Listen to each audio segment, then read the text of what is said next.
We are back on Get Up, and the Big Ten was the first of the Power 5 conferences to announce they will go with a conference-only schedule this fall. The Pac-12 followed suit.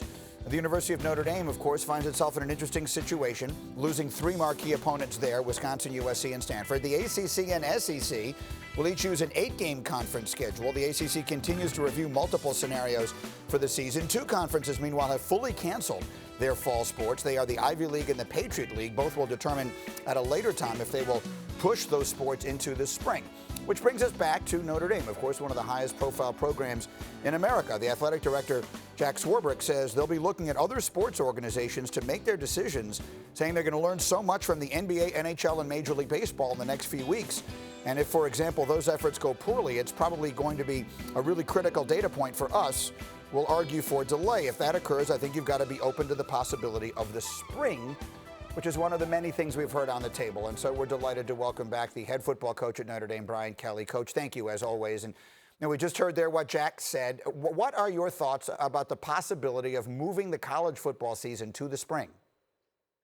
Well, I think like everybody has talked about, everything is on the table at this point. So yeah, I won't get into the specifics because I don't know that anybody really has a great idea of what it looks like. I know there's some models out there, certainly, but I think what Jack is saying in particular is that the models of the professional teams will give us a better understanding of are we going to delay this and try to play it in the fall, or do we certainly have to just scrap it and then begin putting together something for the spring? Because look, we're going to play football this year. It just depends on when we're going to play football. Right, and which makes all the sense in the world. And then how that impacts draft-eligible players is something that's obviously fascinating to me. Not asking you to divulge anything private or secret, but like what kinds of conversations are you having with your draft-eligible players who have really unprecedented concerns going into this year?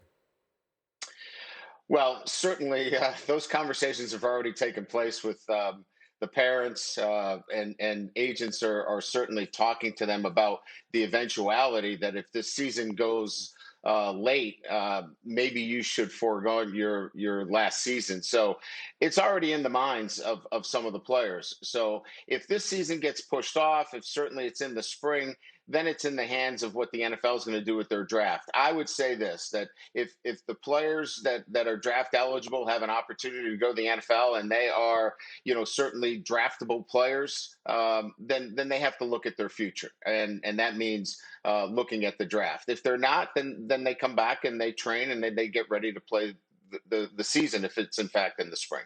Okay, let's talk about now your program specifically. I mentioned off the top there the Big Ten and the Pac-12 have moved to conference-only schedules. Notre Dame, of course, famously independent. So if indeed the other conferences do follow suit there, what does the plan look like at this point for Notre Dame?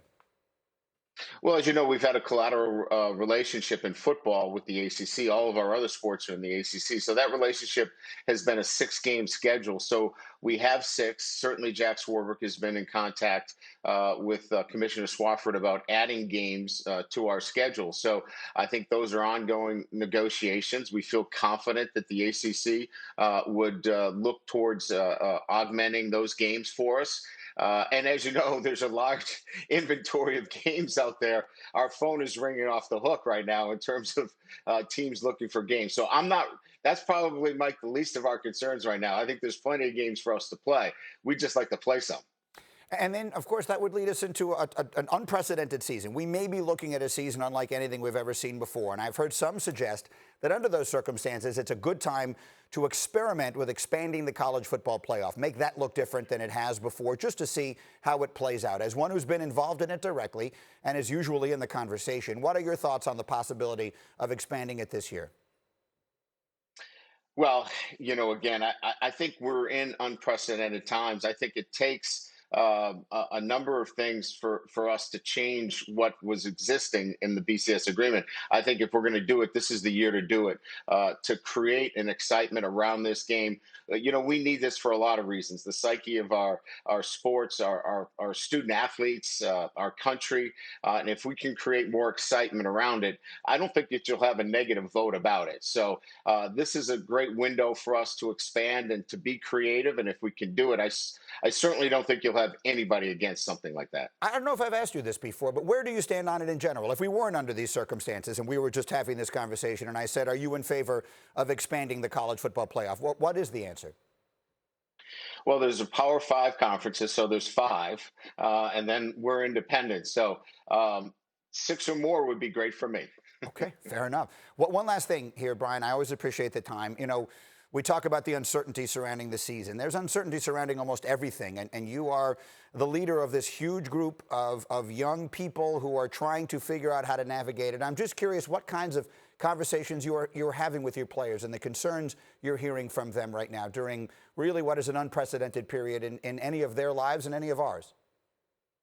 Well, I think it's a lot like, the social unrest that we have, whether it be Black Lives Matter or the social uncertainties that we have, college football. We're making sure that there is a great line of communication open.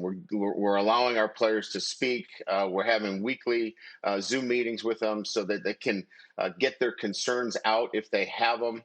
In all forms. And our kids are so in tune with what's happening today that it's so important that they get a platform, whether it's on social media or with us, and being able to speak and communicate with us on a day-to-day basis. So open lines of communication, giving them the opportunity to talk to us on a day-to-day basis.